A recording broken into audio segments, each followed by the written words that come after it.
Call the Midwife. Let's start with that, because I'm really Right. interested to know what Gary's thought of it. We all sort of know what Call the Midwife is. Midwives, nuns, 1960s. This first episode, they looked at generation now where they're getting into the swinging 60s. Women have more of a sort of choice. They're sort of exploring their options a bit more than the nurses are, the midwives of the show.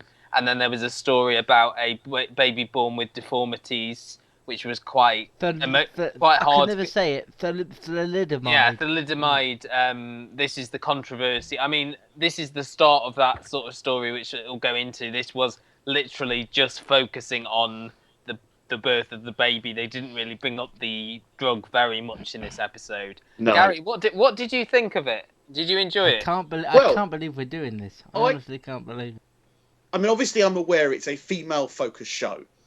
But this episode particularly, I mean, a lot of stuff about body consciousness, about the history of the characters. That's the sort of evolution now of this. You're getting. I mean, I actually thought it was quite good. I thought as a storyline, as a single episode, it was very good. It had, as you said, very emotional moments. Very much indicative of what you think of old cases. You know, the dad, when he found out the baby, was like, no, I don't want anything to do with it. It's not coming into my house. You know, I genuinely liked it.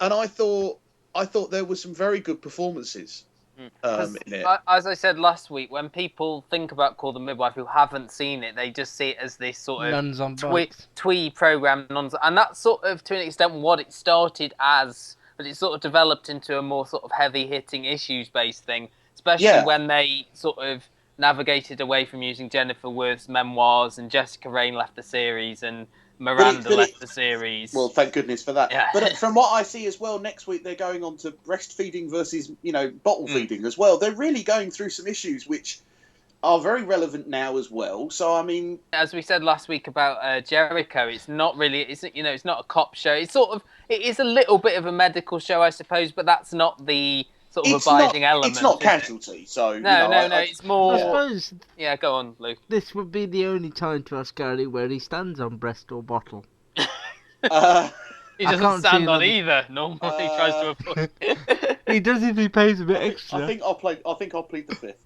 Oh, that means breast. But you're going to continue watching this series then? I think I might. I'll just say as well, there was a really good performance. The mum who had the baby was played by Liz White, and she was absolutely fantastic. She is brilliant. Wonderful. Helen George was good in this. She sort of improved as the series has gone on.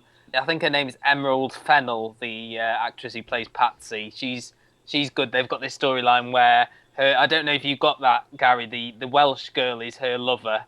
And I kind of picked up on that, yeah. In the last series, she sort of lost her memery.